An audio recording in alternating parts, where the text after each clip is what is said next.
Hi guys, if your photo looks a little boring, here's a quick way to make it more dramatic in Photopea.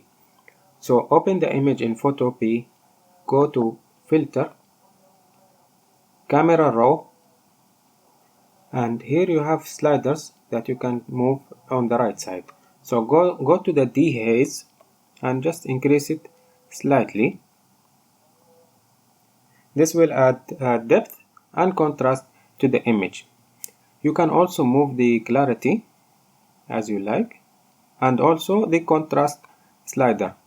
There are other sliders here like the vibrance or the highlights. You can also play with them, adjust them until you are satisfied with the image, and after that just click OK and the image will be modified. So here in this tab I have a quick before and after to show you. This is the before image, and let me show you the after image. You see, before, after. The image looks clearly better with more colors in it. And that's it. That's how you make the image more dramatic in Photopea. By the way, let me just mention that Photopea is free and it works directly in your browser. No need to download or sign up to it.